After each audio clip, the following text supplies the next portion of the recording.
नमस्कार विद्यार्थी मित्रांनो, मी प्राध्यापक संदीप धोटे, महात्मा ज्योतिबा फुले संशोधन व प्रशिक्षण संस्था अर्थात महाज्योती नागपूरच्या वतीने आयोजित पोलीस भरती पूर्व प्रशिक्षणाच्या या महारणसंग्रामामध्ये मी आपल्या सर्वांचं स्वागत करतोय। मित्रांनो, गेल्या काही मार्गदर्शन सत्रांमध्ये आपण आगामी पोलीस भरती लेखी परीक्षेच्या दृष्टिकोनातून अतिशय महत्त्वाचा घटक म्हणून ओळखला जाणारा सामान्य ज्ञान या घटकांतर्गत वेगवेगळ्या मार्गदर्शन सत्रांचा परिचय करून घेतला। मित्रांनो, आजच्या मार्गदर्शन सत्रामध्ये आपण असहकार आंदोलन आणि खिलाफत चळवळ या दोन महत्त्वपूर्ण घटनांबद्दलचा आढावा घेणार आहोत।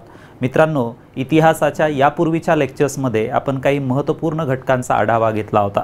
त्यामध्ये आपण 1857चा उठाव, बंगालचे गव्हर्नर जनरल, भारताचे गव्हर्नर जनरल, भारताचे व्हाईसरॉय, त्याबरोबरच भारतीय राष्ट्रीय काँग्रेसची स्थापना, त्याचे दोन कालखंड आपण अभ्यासले होते। मित्रांनो, आजच्या मार्गदर्शन सत्रामध्ये आपण ज्या खिलाफत चळवळ किंवा असहकार आंदोलनाविषयीची माहिती या ठिकाणी अभ्यासणार आहोत। मित्रांनो, महात्मा गांधींच्या भारतातील कारकिर्दीतील एक महत्त्वपूर्ण स्वातंत्र्य लढा म्हणून या असहकार आंदोलनाचा उल्लेख केला जातो। यापूर्वीच्या मार्गदर्शन सत्रांमध्ये अभ्यासल्याप्रमाणे भारतीय राष्ट्रीय काँग्रेसच्या स्थापनेपासून म्हणजेच 28 डिसेंबर 1885 पासून ते 1905 पर्यंतचा जो काही कालखंड असेल, या दरम्यान अर्ज विनंत्यांच्या माध्यमातून आपल्या मागण्या ब्रिटिश सरकार दरबारी मांडणे आणि त्या मागण्या पूर्ण करवून घेणे हा जो काही विचारसरणीचा कालखंड होता, ज्याला आपण मवाळ कालखंड म्हणून संबोधलं होतं। याबरोबरच 1905 ते 1920 दरम्यानचा जो राष्ट्रसभेचा कालखंड असेल त्याला आपण जहाल कालखंड किंवा या दरम्यान भारतीय स्वातंत्र्य चळवळीची सूत्रे लोकमान्य टिळकांच्या हातामध्ये एकवटलेली असल्यामुळे त्या कालखंडाला आपण टिळक युग असं म्हटलं होतं। त्यानंतर 1920 ते 1947 दरम्यानचा अतिशय महत्त्वपूर्ण कालखंड म्हणूयात आपण राष्ट्रसभेचा, तो म्हणजे गांधी युग। आता त्याला गांधी युग का बरं म्हटलं जातं? कारण या दरम्यान भारतीय स्वातंत्र्य चळवळीची सूत्रे एक हातीपणे महात्मा गांधींनी पेलली होती। त्या दरम्यान बऱ्याचशा स्वातंत्र्य चळवळी महात्मा गांधींनी सुरू केल्या होत्या। त्यामध्ये विशेष करून आपल्याला असहकार आंदोलन, सविनय कायदेभंग चळवळ, याबरोबरच म्हणूया आपण तर छोडो भारत किंवा चले जाव आंदोलन या स्वातंत्र्य लढ्यांचा समावेश होतो। मित्रांनो, आपल्याला यापूर्वी सांगितल्याप्रमाणे माहिती आहे की लंडनमधील व्यापाऱ्यांनी एकत्र येऊन सन 1599 मध्ये ब्रिटिश ईस्ट इंडिया कंपनीची स्थापना केली। त्यानंतर 31 डिसेंबर 1600 रोजी इंग्लंडची राणी एलिझाबेथ हिने भारतासहित पूर्वेकडील देशांशी व्यापार करण्याची सनद ही ब्रिटिश ईस्ट इंडिया कंपनीला बहाल केली होती। त्यानंतर सुरुवातीला आपलं जे संपूर्ण लक्ष आहे, हे संपूर्ण लक्ष ब्रिटिश ईस्ट इंडिया कंपनीने किंवा त्यांच्या कर्मचाऱ्यांनी आपलं संपूर्ण लक्ष हे कशावरती केंद्रित केलं होतं, तर आपल्या व्यापारावरती केंद्रित केलं होतं। त्यानंतर बघा मित्रांनो, की याच ब्रिटिश ईस्ट इंडिया कंपनीच्या कर्मचाऱ्यांनी भारतामध्ये आल्यानंतर भारतातील जे काही राज्यकर्ते होते, या राज्यकर्त्यांकडून व्यापारी सवलती मिळवण्याचा प्रयत्न केला होता। त्यानंतर या व्यापारी सवलतींमध्येच गुरफडून न राहता याच ब्रिटिश ईस्ट इंडिया कंपनीने भारतातील एक राजकीय भूप्रदेश हस्तगत करायला सुरुवात केली होती। आणि त्याची बरीचशी उदाहरणं आपण भारताच्या इतिहासामध्ये बघतो की या प्लासीच्या लढाईने बंगाल प्रांतामध्ये या ब्रिटिश ईस्ट इंडिया कंपनीने आपली राजकीय ओळख जी आहे ती ओळख निर्माण केली होती। त्यानंतरची बक्सारची लढाई या म्हणूयात आपण। त्यानंतर आपण मराठे किंवा मैसूरचा वाघ म्हणून ज्याला ओळखलं जातं टिपू सुलतान, त्याचा पराभव असो, तर अशा पद्धतीने भारतातील एक राजकीय भूप्रदेश हस्तंगत करून भारतातील राज्यकर्ते होण्याचा जो मान आहे, हा मान ब्रिटिश ईस्ट इंडिया कंपनीने मिळवला होता। मात्र त्यानंतर पहा की जास्तीत जास्त नफा मिळवण्याच्या ईर्षेमधून या ब्रिटिश ईस्ट इंडिया कंपनीने भारतातील अनेक राज्यकर्त्यांना दुखवलं होतं। परिणामी म्हणूयात आपण तर 1857 सारखा राष्ट्रीय स्वरूपाचा उठाव भारतामध्ये घडून आला होता। एवढ्यापुरतच सीमित न राहता वेळोवेळी भारतामध्ये आलेल्या ब्रिटिशांच्या प्रशासकांनी वेगवेगळ्या आर्थिक शोषणाच्या ज्या बाबी असतील, ह्या बाबी इम्प्लिमेंट किंवा त्यांची अंमलबजावणी करण्याचा प्रयत्न केला होता। आणि त्याच दृष्टिकोनातून म्हणूयात आपण की वेळोवेळी भारतामध्ये ब्रिटिश सत्तेच्या विरोधामध्ये उठाव घडून आले होते।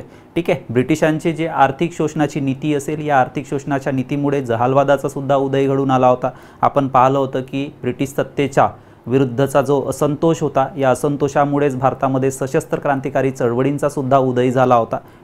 तर हे जे संपूर्ण ज्या घटना असतील, ह्या संपूर्ण घटना भारतामधील ब्रिटिश सत्तेच्या असंतोषाविरुद्धचा एक उद्रेक होता असं सुद्धा आपल्याला म्हणता येईल। मात्र 1920च्या कालावधीमध्ये महात्मा गांधींच्या हातामध्ये ज्यावेळी भारतातील स्वातंत्र्य चळवळीची सूत्रे एकवटल्या गेली होती, त्यांच्या हातामध्ये केंद्रित झाली होती, त्यावेळी मात्र महात्मा गांधींनी एका वेगळ्याच नीतीचा अवलंब भारतीय स्वातंत्र्य चळवळीमध्ये केला होता। आपल्याला माहिती आहे, सत्य, अहिंसा, सत्याग्रह या संपूर्ण बाबींचा उपयोग करून महात्मा गांधींनी भारतीय स्वातंत्र्य चळवळीमध्ये एक अभिनव प्रयोग केला होता। आणि त्याच दृष्टीने मित्रांनो, आपण आजच्या मार्गदर्शन सत्रामध्ये महात्मा गांधींच्या कारकिर्दीतील ज्या महत्त्वपूर्ण घटना असतील त्या घटनांचा आढावा घेण्याचा प्रयत्न करणार आहोत। चला तर मग वेळ न घालवता आपण आजच्या मार्गदर्शन सत्राला सुरुवात करूयात। ठीक आहे मित्रांनो, यामध्ये पहा की ज्यावेळी आपण असहकार आंदोलन असं संबोधतो, तर असहकार आंदोलन सुरू होण्यामागची जी पार्श्वभूमी आहे ती पार्श्वभूमी जाणून घेणं मित्रांनो आपल्याला खूप गरजेचं आहे। ठीक आहे, आता यापूर्वीचा जो कालखंड असेल तो आपण अभ्यासला होता की ब्रिटिशांच्याच प्रयत्नामुळे 28 डिसेंबर 1885 रोजी भारतीय राष्ट्रीय काँग्रेसची स्थापना झाली होती।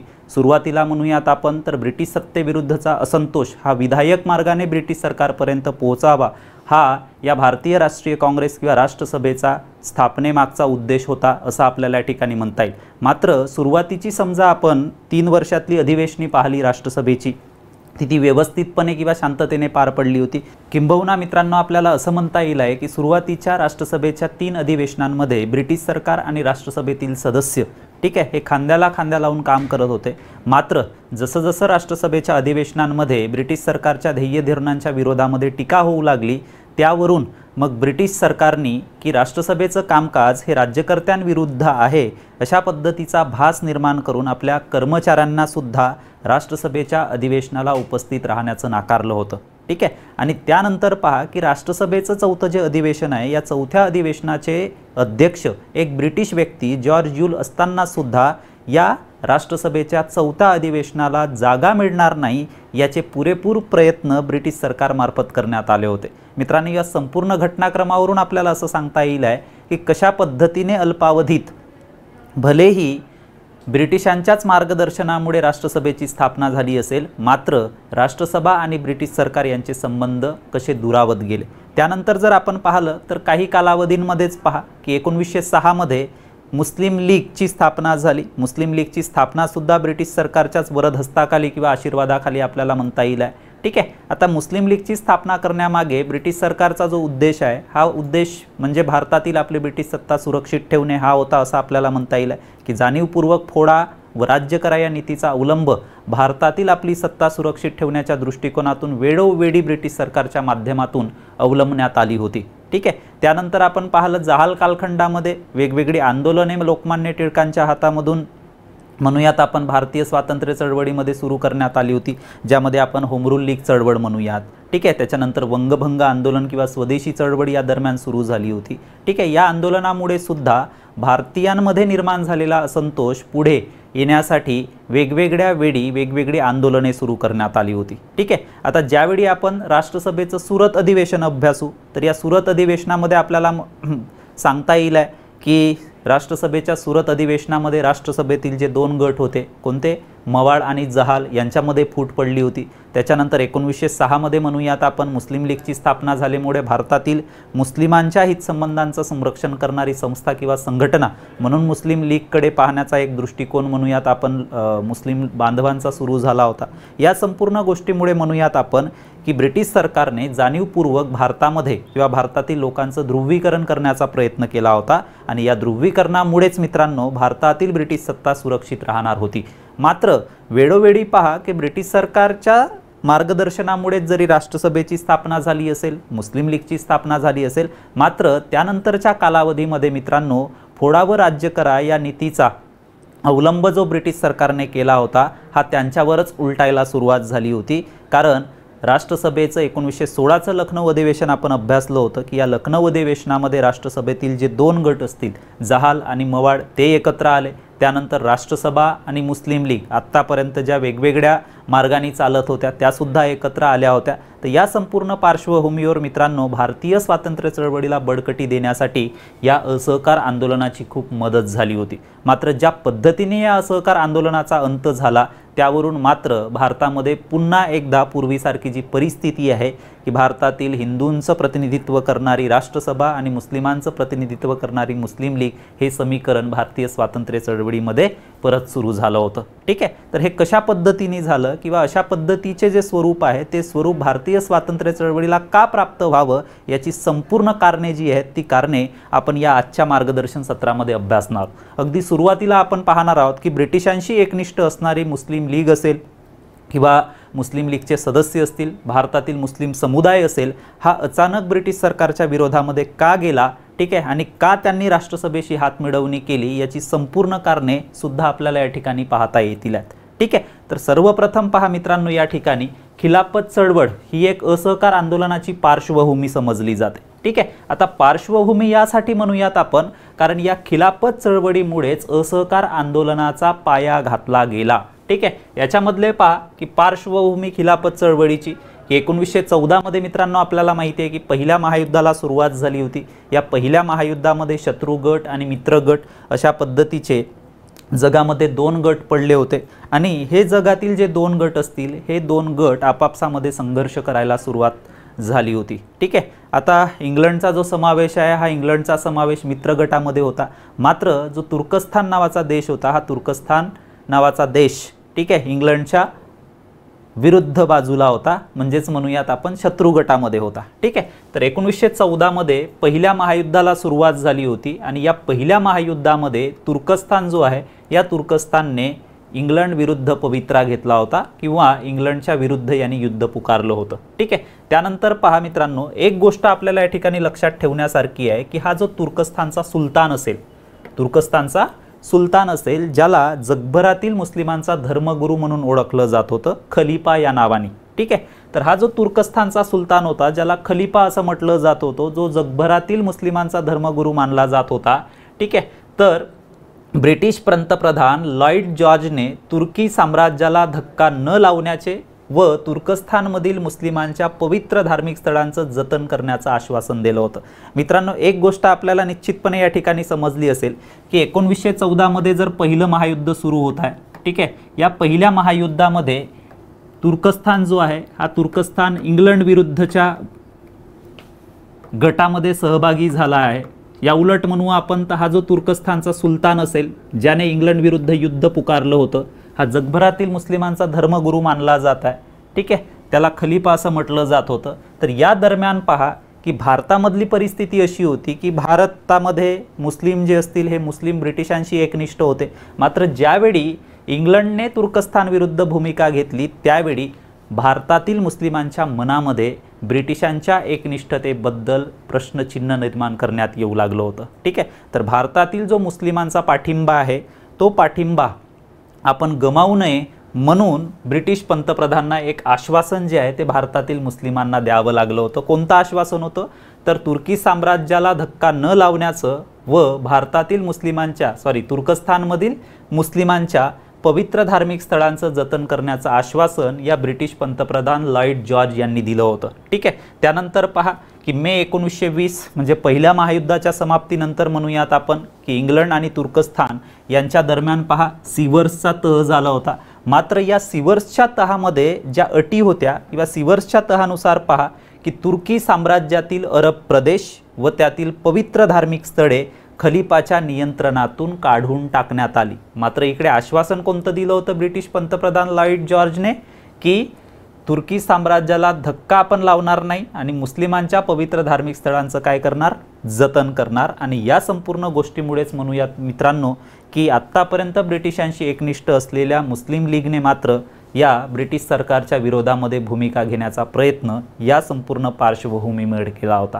ठीक आहे, तर ही गोष्ट सुद्धा आपल्याला या ठिकाणी लक्षात ठेवायची आहे मित्रांनो, का मुस्लिम लीग ही भारतातील ब्रिटिश सरकारच्या विरोधामध्ये गेली आणि राष्ट्रसभेशी हातमिळवणी केली, तर त्याची ऐतिहासिक पार्श्वभूमी आपल्याला या ठिकाणी पाहता येईल। ठीक आहे, चला नेक्स्ट पाहूयात आपण। त्यानंतर पहा मित्रांनो, सप्टेंबर 1919 मध्ये लखनौ या ठिकाणी खिलाफत कमिटीची स्थापना करण्यात आली होती। का खिलाफत कमिटीची स्थापना करण्यात आली होती? कारण ब्रिटिश पंतप्रधान लॉर्ड जॉर्जने जे आश्वासन दिलं होतं, ठीक आहे, की तुर्कस्तानमधील पवित्र मुस्लिमांची जी पवित्र धार्मिक स्थळे होती ती पवित्र धार्मिक स्थळांचं जतन करणे, सोबतच म्हणू आपण तर तुर्कस्तानच्या खलिफाला सन्मानाची वागणूक देण्याचं आश्वासन दिलं होतं। मात्र ते आश्वासन ब्रिटिश सरकारकडून पाळण्यात न आल्यामुळे ठीक आहे, इकडे सप्टेंबर 1919 मध्ये लखनौ या ठिकाणी भारतातील जे मुस्लिम समुदायातील वेगवेगळे नेते होते, या नेत्यांनी खिलाफत कमिटीची स्थापना केली होती। आता या खिलाफत कमिटीचं नेतृत्व कोणी केलं होतं ते सुद्धा आपल्याला या ठिकाणी लक्षात ठेवायचं आहे। त्यामध्ये पहिलं नाव पहा अली बंधू, त्यानंतर डॉक्टर मौलाना आझाद राष्ट्रसभेचे सक्रिय सभासद म्हणून ज्यांना ओळखलं जात होतं, त्यानंतर डॉक्टर M.A. अन्सारी, त्यानंतर हसरत मोहानी यांच्या नेतृत्वाखाली लखनौ या ठिकाणी खिलाफत कमिटीची स्थापना करण्यात आली होती। ठीक आहे, त्यानंतर एक नाव आपल्याला परत या ठिकाणी ॲड करता येईल ते म्हणजे हकीम अजमल खान। ठीक आहे, तर इत्यादी लोकांनी या खिलाफत कमिटीचं नेतृत्व केलं होतं। ठीक आहे, त्यानंतर पहा 24 नोव्हेंबर 1919 मध्ये दिल्ली या ठिकाणी या अखिल भारतीय खिलाफत परिषदेचं अधिवेशन भरलं होतं। आता सुरुवातीच्या कालखंडामध्ये जर आपण पाहिलं तर राष्ट्रसभेची फारकत मुस्लिम लीगने घेतली होती, मात्र इकडे ब्रिटिश सरकारच्या अरेरावीमुळे म्हणता येईल आपल्याला मुस्लिम लीगला या संपूर्ण लढाईमध्ये राष्ट्रसभेची मदत सुद्धा सहाय्यकारक ठरणार होती आणि म्हणूनच या मुस्लिम लीगच्या सदस्यांनी राष्ट्रसभेतील नेत्यांशी ठीक आहे जवळीक साधायला सुरुवात केली होती आणि त्याचाच परिणाम आपल्याला या ठिकाणी पाहायला मिळेल। ठीक आहे, की दिल्ली या ठिकाणी ज्यावेळी या अखिल भारतीय खिलाफत परिषदेचं अधिवेशन भरलं होतं त्याचं अध्यक्षपद हे कोणाला देण्यात आलं होतं, महात्मा गांधींना देण्यात आलं होतं। मित्रांनो, राष्ट्रसभेतील बऱ्याचशा नेत्यांना सुद्धा हीच गोष्ट हवी होती की भारतातील जे दोन प्रमुख राजकीय पक्ष आहेत, जो की गैरप्रचार ब्रिटिशांकडून आत्तापर्यंत पसरविण्यात येत होता की भारतातील मुस्लिमांचं प्रतिनिधित्व करणारी संघटना म्हणजे मुस्लिम लीग आणि भारतातील हिंदू लोकांचं प्रतिनिधित्व करणारी संघटना म्हणजे राष्ट्रसभा, हे समीकरण कुठे ना कुठेतरी महात्मा गांधींना खोडून टाकायचं होतं आणि म्हणूनच महात्मा गांधींनी सुद्धा या निर्णयाला आपली सहमती दर्शवली होती आणि या अखिल भारतीय खिलाफत परिषदेच्या पहिल्या अधिवेशनाचं अध्यक्षपद भूषवलं होतं। ठीक आहे, त्यानंतर पहा की डिसेंबर 1919 मध्ये जनरली जर आपण पाहिलं तर राष्ट्रसभेची जी काही अधिवेशने आहेत तिच्या स्थापनेपासून तर राष्ट्रसभेची अधिवेशने आत्ताही ही परंपरा पाळली जाते की भारतीय राष्ट्रीय काँग्रेसचं जे अधिवेशन असेल हे डिसेंबर महिन्यात घेतलं जातं। ठीक आहे, तर त्यानंतर पहा हे डिसेंबर 1919 मध्ये राष्ट्रसभेचं अमृतसर या ठिकाणी अधिवेशन पार पडलं, ज्याच्या अध्यक्षपदी मोतीलाल नेहरू यांची नियुक्ती करण्यात आली होती किंवा मोतीलाल नेहरू यांच्या अध्यक्षतेखाली राष्ट्रसभेचं अमृतसर अधिवेशन पार पडलं होतं आणि या राष्ट्रसभेच्या अमृतसर अधिवेशनामध्ये या खिलाफत चळवळीला पाठिंबा देण्यात आला होता। कोणाकडून, तर राष्ट्रसभेमार्फत या खिलाफत चळवळीला पाठिंबा दर्शविण्यात आला होता। ठीक आहे, चला नेक्स्ट पाहूयात आपण। त्यानंतर पहा मित्रांनो, फेब्रुवारी 1920 मध्ये खिलाफत परिषदेच्या कलकत्ता अधिवेशनामध्ये असहकाराचा ठराव पारित करण्यात आला होता व खिलाफत दिन सुरू करण्याचा निर्णय घेण्यात आला होता। ठीक आहे, तर खिलाफत परिषदेचं जे कलकत्ता अधिवेशन भरलं होतं फेब्रुवारी 1920 मध्ये, त्याचे अध्यक्ष होते डॉक्टर मौलाना आझाद, तर हे नाव सुद्धा आपल्याला या ठिकाणी लक्षात ठेवायचं आहे। ठीक आहे, त्यानंतर पहा की मार्च 1919 मध्ये मोहम्मद अली यांच्या पॅरिस येथील शांतता चर्चेमध्ये मुस्लिम नेत्यांकडून जे आहेत 3 मध्यवर्ती ज्या मागण्या आहेत त्या मागण्या ब्रिटिश सरकारकडे करण्यात आल्या होत्या। आता त्याच्यामध्ये जर आपण पाहिलं तर या 3 मध्यवर्ती मागण्यांमध्ये तुर्कस्तानचा खलिफा, तुर्कस्तानमधील मुस्लिमांची पवित्र धार्मिक स्थळे ठीक आहे ही केंद्रस्थानी होती। ठीक आहे, तर त्यावरून आपल्याला एक अंदाज बांधता येईल की या 3 मध्यवर्ती मागण्यांमध्ये तुर्कस्तान आणि तुर्कस्तानशी संबंधित असलेल्या मागण्यांचाच उल्लेख होता। ठीक आहे, त्यानंतर पहा जून 1920 मध्ये अलाहाबाद या ठिकाणी सेंट्रल खिलाफत म्हणजेच मध्यवर्ती खिलाफत कमिटीच्या नेतृत्वाखाली सर्वपक्षीय बैठक संपन्न झाली होती, पार पडली होती आणि या अलाहाबाद येथील सेंट्रल खिलाफत कमिटीच्या या बैठकीमध्ये किंवा त्यांच्या नेतृत्वाखाली भरलेल्या सर्वपक्षीय बैठकीमध्ये असहकाराच्या तत्वाचा एकमताने स्वीकार करण्यात आला होता आणि या आंदोलनाचं जे नेतृत्व असेल हे नेतृत्व महात्मा गांधींकडे सोपवण्यात आलं होतं। ठीक आहे, तर कशा पद्धतीने या चळवळीचं किंवा आंदोलनाचं नेतृत्व महात्मा गांधींकडे आलं होतं तर त्याची पार्श्वभूमी सुद्धा आपल्याला या ठिकाणी लक्षात ठेवणं गरजेचं आहे। मित्रांनो, आगामी पोलीस भरती लेखी परीक्षेच्या दृष्टिकोनातून मित्रांनो भारतीय स्वातंत्र्य लढ्यामध्ये आपल्याला काही महत्त्वपूर्ण आंदोलने आपल्याला परीक्षेमध्ये विचारले जाणार आहेत। ठीक आहे, आणि त्या अनुषंगाने महात्मा गांधींनी भारतामध्ये अखिल भारतीय स्तरावर सुरू केलेलं हे पहिलंच आंदोलन होतं, ही सुद्धा गोष्ट आपल्याला या ठिकाणी लक्षात ठेवणं गरजेचं आहे। त्याच्यामुळे असहकार आंदोलन का सुरू झालं किंवा असहकार आंदोलन सुरू होण्यामागची पार्श्वभूमी कोणती होती ही सुद्धा आपल्याला या ठिकाणी लक्षात ठेवणं गरजेचं आहे। ठीक आहे, चला त्यानंतर पहा मित्रांनो की 1 ऑगस्ट 1920 रोजी असहकाराद्वारे खिलाफत चळवळीस सुरुवात झाली। मात्र याच दिवशी ठीक आहे वेळोवेळी आपण उल्लेख पाहिला आहे की 1 ऑगस्ट 1920 ज्या दिवशी असहकार आंदोलन ब्रिटिश सत्तेच्या विरोधामध्ये भारतामध्ये सुरू करण्यात आलं होतं, नेमका याच दिवशी पहाटे लोकमान्य टिळकांचा मृत्यू झाल्यामुळं असहकार आंदोलनाची जी सुरुवात असेल ही सुरुवात उपवास प्रार्थना या मार्गाने करण्यात आली होती। सोबतच असहकार आंदोलनाचा खर्च भागविण्यासाठी लोकमान्य टिळकांच्या स्मृतिप्रित्यर्थ टिळक स्वराज्य फंडाची स्थापना करण्यात आली होती आणि या टिळक स्वराज्य फंडामध्ये जमा झालेल्या निधीच्या माध्यमातून स्वराज्य आणि स्वदेशीचा प्रतीक असलेला चरखा घरोघरी पोहोचविण्यात आला होता। ठीक आहे, तर ही गोष्ट सुद्धा आपल्याला या ठिकाणी लक्षात ठेवायची आहे। त्यानंतर पहा की 4 ऑगस्ट 1920 रोजी महात्मा गांधींनी ब्रिटिश सरकारने महात्मा गांधींना दिलेला जो किताब होता कैसर-ए-हिंद, हा कैसर-ए-हिंद किताब परत करण्याची घोषणा महात्मा गांधींनी केली होती। मित्रांनो, याच पार्श्वभूमी दरम्यान जर आपण पाहिलं तर 13 एप्रिल 1919 ला पंजाबमध्ये एक अमानुष कृत्य ब्रिटिश सरकारच्या माध्यमातून झालं होतं, ते म्हणजे जालियनवाला बाग हत्याकांड। जनरल डायर सारख्या एका निर्दयी ब्रिटिश अधिकाऱ्याने जालियनवाला बागेमध्ये जमलेल्या निष्पाप निशस्त्र लोकांचा बळी घेतला होता। ठीक आहे, आणि एक अमानुषपणे म्हणूयात आपण की त्या ठिकाणी हिंसाचार घडवून आणला होता। तर हा जो कैसर-ए-हिंद किताब परत करण्याच्या पार्श्वभूमीमागे म्हणूयात आपण जालियनवाला बाग हत्याकांडाचा सुद्धा उल्लेख करता येईल की ज्या घटनेच्या निषेधार्थ महात्मा गांधींनी ब्रिटिश सरकारने दिलेला कैसर-ए-हिंद हा किताब परत दिला होता। ठीक आहे, त्यानंतर पहा की 11 फेब्रुवारी 1922 रोजी म्हणजे जवळजवळ म्हणूयात आपण की 1 ऑगस्ट 1920 रोजी या असहकार आंदोलनाला सुरुवात झाली। त्याच्यानंतर म्हणूयात आपण तर वेगवेगळ्या मार्गाने जे काही महात्मा गांधींची तत्वे होती असहकार आंदोलनाच्या मागे सत्य अहिंसा सत्याग्रह या मार्गाने हे आंदोलन सुरू होतं। मात्र असहकार चळवळ जी आहे ती चळवळ स्थगित झाली होती। त्यामागचं कारण असं होतं की चौरी चौरा या ठिकाणी शांतता आणि निशस्त्र पद्धतीने आंदोलने करत असलेल्या आंदोलनकर्त्यांवरती ब्रिटिश शिपायांकडून लाठीहल्ला करण्यात आला होता। त्याच्यामुळं शांततामय असलेल्या या लोकांनी ब्रिटिश चौकीला आग लावली होती आणि या आग लावलेल्या ब्रिटिश किंवा पोलिसांच्या चौकीमध्ये म्हणूयात आपण 22 पोलिसांचा होरपळून त्या ठिकाणी मृत्यू झाला होता। त्याच्यामुळे अहिंसात्मक मार्गाने सुरू केलेल्या आंदोलनाला हिंसेचं गालबोट लागलं हे कारण पुढे करत महात्मा गांधींनी हे असहकार आंदोलन मित्रांनो स्थगित केलं होतं किंवा मागे घेतलं होतं।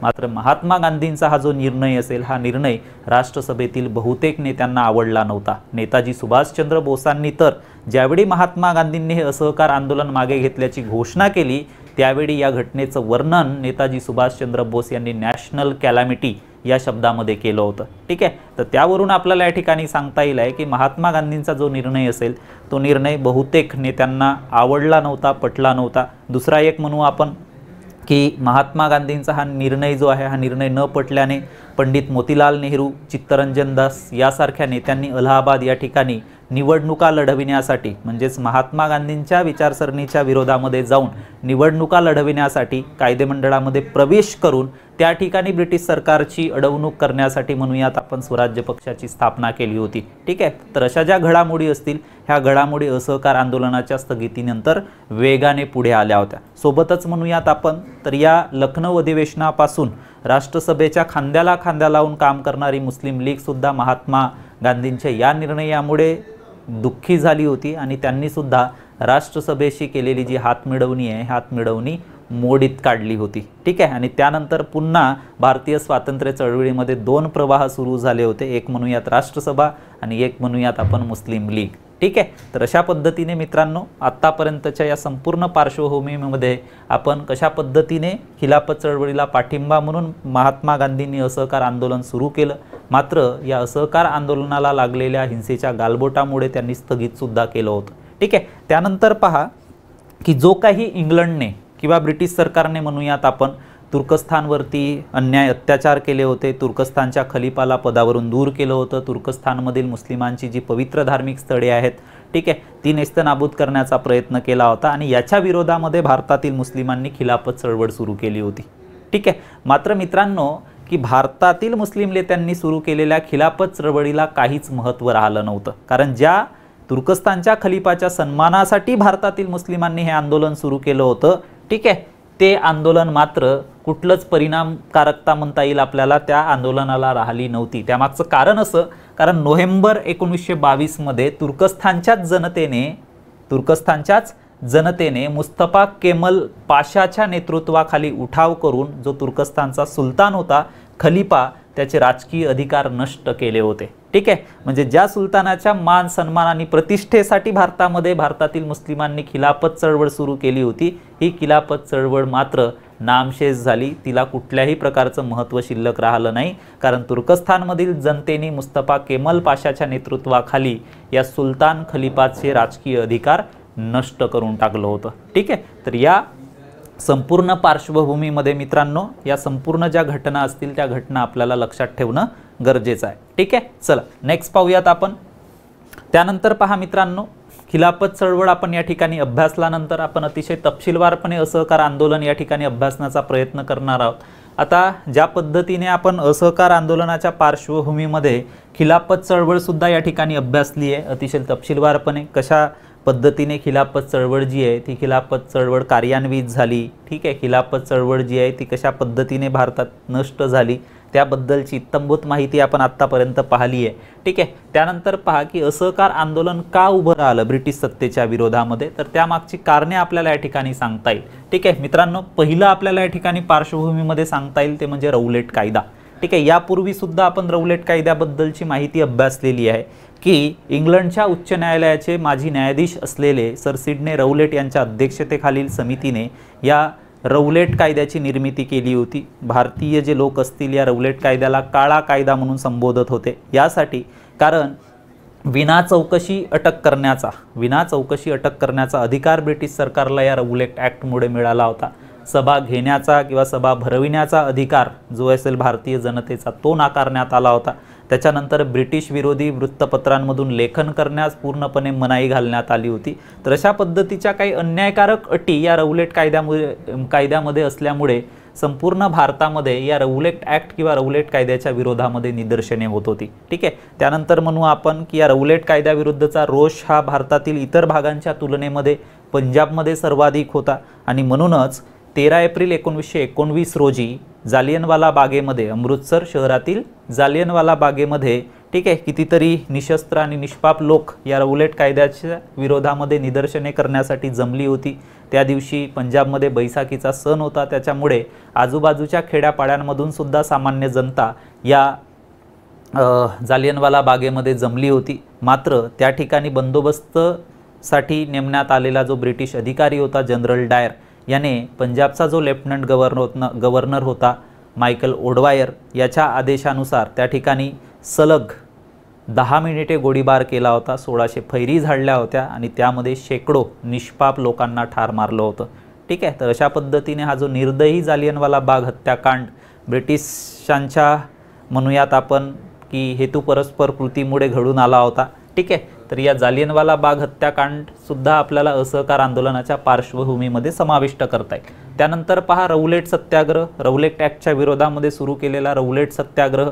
ठीक आहे, त्यानंतर जर आपण पाहिलं तर खिलाफत चळवळीबद्दलची सुद्धा आपण माहिती पाहिली आहे. मात्र पहा मित्रांनो की यावेळी रौलेट कायद्याच्या विरोधामध्ये सुरू केलेलं जे रौलेट सत्याग्रह असेल या रौलेट सत्याग्रहादरम्यानच जालियनवाला बाग हत्याकांड घडून आला होता.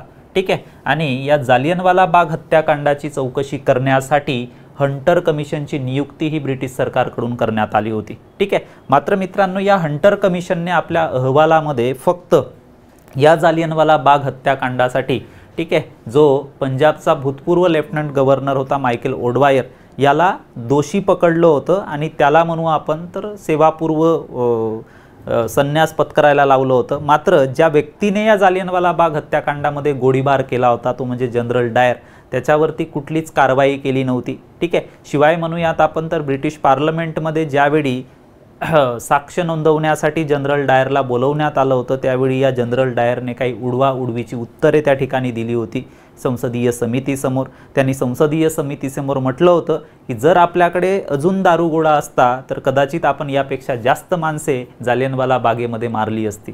तर या संपूर्ण उत्तरामुळे म्हणूयात आपण तर संपूर्ण भारतीयांच्या मनामध्ये एक असंतोषाचा उद्रेक निर्माण झाला होता आणि या भारतीयांमध्ये ब्रिटिश सत्तेच्या विरोधामध्ये निर्माण झालेल्या असंतोषाला वळण देण्यासाठी किंवा त्याचा उपयोग करण्यासाठी महात्मा गांधींनी या असहकार आंदोलनाची पायाभरणी केली होती। ठीक आहे, तर ही संपूर्ण पार्श्वभूमी आहे की ज्या पार्श्वभूमीमुळे असहकार आंदोलनाला गती मिळाली असं आपल्याला या ठिकाणी म्हणता येईल। ठीक आहे, चला नेक्स्ट पाहूयात आपण। त्यानंतर पहा मित्रांनो, 9 जून 1920 मध्ये आपण पाहिलं आहे ऑलरेडी की अलाहाबाद या ठिकाणी खिलाफत कमिटीच्या पुढाकाराने भरलेली जी सर्वपक्षीय बैठक होती, या सर्वपक्षीय बैठकीमध्ये असहकार आंदोलनाचा कार्यक्रम घोषित करण्यात आला होता। त्यानंतर पहा की 4 सप्टेंबर 1920 मध्ये राष्ट्रसभेचं कलकत्ता या ठिकाणी विशेष अधिवेशन भरविण्यात आलं होतं। या विशेष अधिवेशनाचं अध्यक्षपद लाला लजपतराय यांना देण्यात आलं होतं। त्याच्यानंतर या लाला लजपतराय यांच्या अध्यक्षतेखाली भरलेल्या कलकत्ता येथील राष्ट्रसभेच्या विशेष अधिवेशनामध्ये महात्मा गांधींनी असहकार चळवळ सुरू करण्याबाबतचा ठराव त्या अधिवेशनामध्ये मांडला होता। ठीक आहे, सोबतच म्हणूया आपण तर 22 सप्टेंबर 1920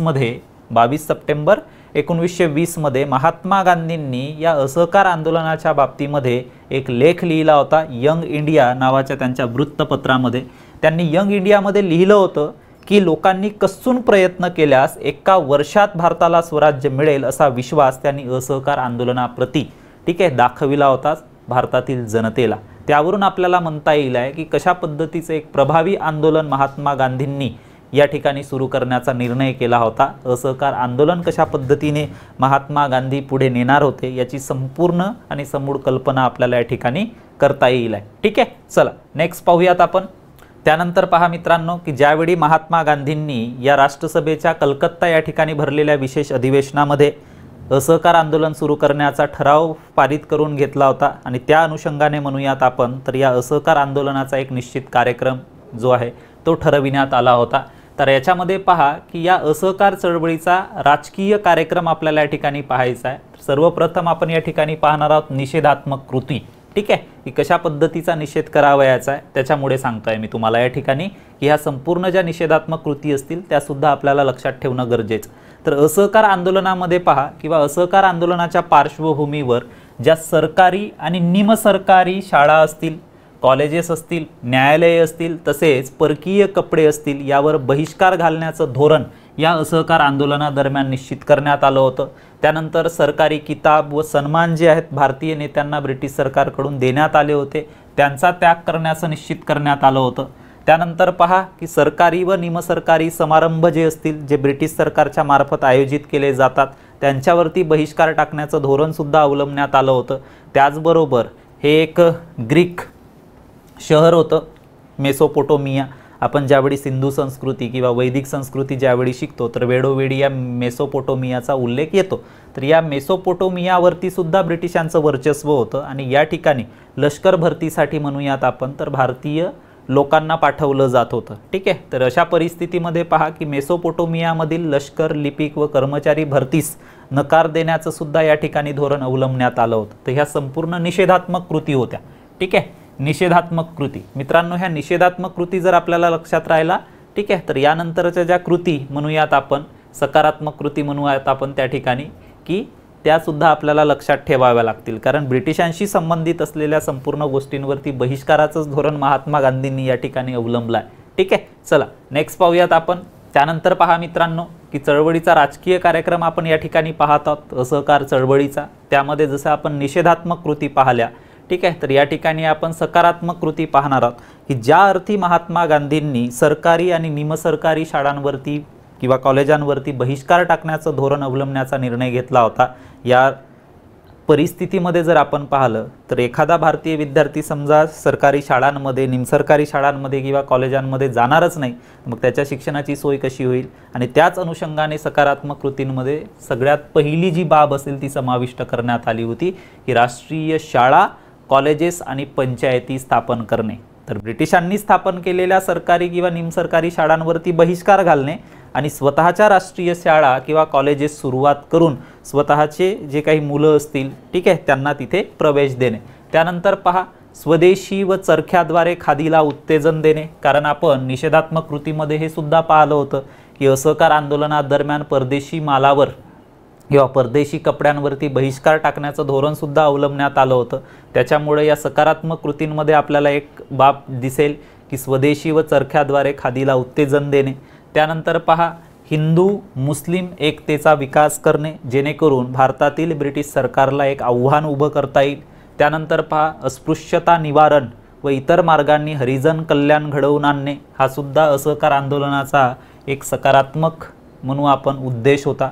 त्यानंतर पहा की महिलांचे बंध विमोचन, म्हणजे वर्षानुवर्षे महिलांच्या वाट्याला आलेलं जे दुःख आणि दारिद्र्य असेल, ठीक आहे, ते दूर करून त्यांचं उत्थान घडवून आणणे, ठीक आहे। तर अशा काही सकारात्मक कृती महात्मा गांधींनी या असहकार आंदोलनाच्या राजकीय कार्यक्रमामध्ये निश्चित केल्या होत्या आणि त्याचा काटेकोरपणे पालन करण्याचा प्रयत्न केला होता, ठीक आहे। चला नेक्स्ट पाहूयात आपण।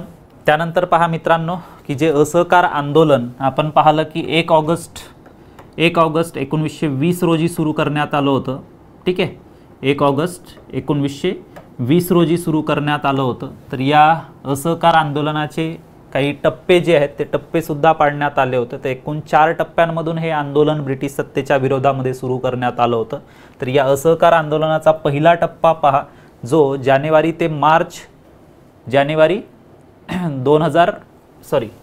1920, ठीक आहे, ते मार्च 1921 पर्यंतचा पहिला टप्पा मानला जातो। त्यानंतर पहा, जो दुसरा टप्पा आहे असहकार आंदोलनाचा, तो एप्रिल 1921 ते जून 1921 पर्यंतचा दुसरा टप्पा। त्याच्यानंतरचा तिसरा टप्पा जुलै 1921 ते नोव्हेंबर 1921 आणि चौथा टप्पा आहे नोव्हेंबर 1921 ते फेब्रुवारी 1922। तर अशा 4 टप्प्यांमधून असहकार आंदोलन जे आहे ते असहकार आंदोलन सुरू करण्यात आलं होतं, ठीक आहे। तर हे 4 टप्पेसुद्धा आपल्याला लक्षात ठेवायचे आहेत, कारण एखादं जे आंदोलन आहे हे आंदोलन दीर्घकाळ एखाद्या मोठ्या शक्तीच्या विरोधामध्ये सुरू करणं मित्रांनो ही गोष्ट सहज आणि सोपी नाही आहे। कारण कुठल्याही आंदोलनासाठी किंवा ते आंदोलन काटेकोरपणे पुढे रेटण्यासाठी लागतो पैसा, ठीक आहे। त्याच्यानंतर म्हणूयात आपण की संपूर्ण भारतातील सर्व लोक समजा आंदोलनामध्ये उभे आहेत, ठीक आहे, तर त्यांच्या कुटुंबियातील इतर सदस्य म्हणजे समजा लहान मुलं असतील, ठीक आहे, त्याच्यानंतर वृद्ध मंडळी असतील, ठीक आहे, या व्यक्तींसाठी म्हणूयात आपण तर प्रत्येक कुटुंबातील सदस्यांकडे ती जबाबदारी असते आणि याच अनुषंगाने म्हणूयात आपण की स्वतःच्या कुटुंबियांची काळजी घेऊन लोकांनी या आंदोलनामध्ये आपला सहभाग नोंदवण्यासाठी अशा पद्धतीने हे आंदोलन 4 टप्प्यांमधून सुरू करण्यात आलं होतं। मात्र परिणामकारक होतं कारण महात्मा गांधींनी यंग इंडिया या वृत्तपत्रामध्ये लिहिल्याप्रमाणे की लोकांनी कसून प्रयत्न केल्यास 1 वर्षात स्वराज्य मिळेल, मित्रांनो ही गोष्ट खरी होताना दिसत होती। इतक्या प्रभावीपणे भारतातील सामान्य जनतेने या असहकार आंदोलनामध्ये आपला उत्स्फूर्त प्रतिसाद नोंदवला होता, ठीक आहे। मात्र आपल्याला माहिती आहे की हे आंदोलन पूर्णतः महात्मा गांधींनी सत्य, अहिंसा, सत्याग्रह या मार्गाने सुरू केलं होतं आणि मात्र पुढे जी काही घटना घडली त्या घटनेबद्दल आपण आता या ठिकाणी पाहणार आहोत, ठीक आहे। चला नेक्स्ट पाहूयात आपण। त्यानंतर पहा मित्रांनो, याच पार्श्वभूमीवर म्हणजे भारतामध्ये ब्रिटिश सत्तेच्या विरोधामध्ये महात्मा गांधींनी असहकार आंदोलन सुरू केल्यानंतर याच दरम्यान राष्ट्रसभेचं डिसेंबर 1921 मध्ये अहमदाबाद या ठिकाणी अधिवेशन भरलं होतं, ठीक आहे, ज्याचे अध्यक्ष होते चित्तरंजन दास। मात्र या दरम्यान म्हणजे असहकार आंदोलन सुरू असताना चित्तरंजन दास यांना ब्रिटिश सरकारने अटक केली होती, म्हणून अध्यक्षपदी जरी चित्तरंजन दास हे नियुक्त असले तरी मात्र ते तुरुंगात असल्याने हंगामी अध्यक्ष म्हणून हकीम अजमल खान यांची नियुक्ती करण्यात आली होती, ठीक आहे। आणि जोपर्यंत भारतीयांच्या मागण्या मान्य होत नाही तोपर्यंत हे असहकार आंदोलन चालू ठेवण्याचा ठराव जो आहे हा ठराव या राष्ट्रसभेच्या अहमदाबाद अधिवेशनामध्ये पारित करण्यात आला होता। त्यानंतर पहा की 1 फेब्रुवारी 1922 मध्ये महात्मा गांधींनी 7 दिवसांच्या आत राजकीय कैद्यांना न सोडल्यास व वृत्तपत्रे सरकारी नियंत्रणापासून मुक्त न केल्यास सविनय कायदेभंग चळवळ चालू करण्याचं घोषित केलं होतं। मित्रांनो, महात्मा गांधींनी ही जी केलेली मागणी आहे ही केलेली मागणी म्हणजे ब्रिटिश सरकारसाठी एक आव्हान होतं, ठीक आहे। आणि म्हणूनच म्हणूयात आपण की या असहकार आंदोलनाची जी परिणामकारकता आहे ही परिणामकारकता आपल्याला या ठिकाणी कल्पना करता येईल, ठीक आहे। चला नेक्स्ट पाहूयात आपण। त्यानंतर पहा मित्रांनो की असहकार आंदोलन ज्यावेळी 1 ऑगस्ट 1920 साली सुरू झालं होतं, त्यानंतर एकंदर 4 टप्प्यांमधून हे आंदोलन पुढे मार्गक्रमण करत गेलं। ठीक आहे, त्याच्यानंतर म्हणूयात आपण ब्रिटिश सरकारवरती सुद्धा दबाव वाढला होता। त्याच्यानंतर हे आंदोलन दडपून टाकण्यासाठी ब्रिटिश सरकारने सुद्धा साम दाम दंडभेद या नीतीचा अवलंब केला होता। मात्र या संपूर्ण असहकार आंदोलनाच्या दरम्यान कित्येक भारतीय नेत्यांना अटक सुद्धा करण्यात आली होती। नुकतंच आपण अहमदाबाद अधिवेशन पाहिलं होतं की जे नियोजित किंवा प्रस्तावित अध्यक्ष होते चित्तरंजन दास यांना सुद्धा तुरुंगात टाकण्यात आला असल्यामुळे ठीक आहे, एका हंगामी व्यक्तीची राष्ट्रसभेच्या या अहमदाबाद अधिवेशनाच्या अध्यक्षपदावरती वर्णी लागली होती। ठीक आहे, त्याच्यानंतर महात्मा गांधींनी ज्या काही राजकीय मागण्या ब्रिटिश सरकारकडे केल्या होत्या त्याच्याकडे हेतुपरस्पर ब्रिटिश सरकारने दुर्लक्ष केलं होतं आणि त्याच्यामुळे हे आंदोलन आणखीनच प्रभावी करण्यासाठी महात्मा गांधींनी प्रयत्न सुरू केले होते। मात्र मित्रांनो याच दरम्यान एक अनुचित घटना जी आहे ती अनुचित घटना या ठिकाणी घडली, जिला चौरी चौरा घटना या नावाने ओळखलं जातं, जी घडली होती 5 फेब्रुवारी 1922 मध्ये। तर उत्तर प्रदेशातील गोरखपूर जिल्ह्यातील चौरी चौरा या ठिकाणी 3000 शेतकऱ्यांच्या मोर्चावरती पोलिसांनी गोळीबार केला होता। त्याच्यामुळे चिडलेल्या या जमावानी पोलीस स्टेशनवरती हल्ला करून ते पोलीस स्टेशन पेटवून दिले होते। ठीक आहे, आगीच्या हवाली केलं होतं आणि त्याच्यामध्ये 22 पोलिसांचा होरपळून मित्रांनो मृत्यू झाला होता। ठीक आहे, त्याच्यानंतर अगदी सुरुवातीलाच मी आपल्याला सांगितलं की कुठल्याही आंदोलनामागे महात्मा गांधींची जी 3 तत्व असतील, सत्य, अहिंसा आणि सत्याग्रह, ही अभिप्रेत होते। मात्र या अहिंसात्मक मार्गाने सुरू असलेल्या आंदोलनाला हिंसेचं गालबोट लागलं म्हणून व्यथित होऊन महात्मा गांधींनी 11 फेब्रुवारी 1922 रोजी हे आंदोलन ठीक आहे, जे ब्रिटिश सत्तेच्या विरोधामध्ये अधिक प्रभावी आणि परिणामकारक ठरत होतं, हे आंदोलन मागे घेण्याचा निर्णय घेतला। नेताजी सुभाषचंद्र बोस असतील, पंडित मोतीलाल नेहरू असतील, चित्तरंजन दास असतील, बॅरिस्टर जिना असतील, लाला लजपतराय असतील, यासारख्या नेत्यांना मात्र महात्मा गांधींचा हा निर्णय पटला नाही आणि म्हणूनच नेताजी सुभाषचंद्र बोसांनी या घटनेचं वर्णन नॅशनल कॅलॅमिटी म्हणून केलं होतं।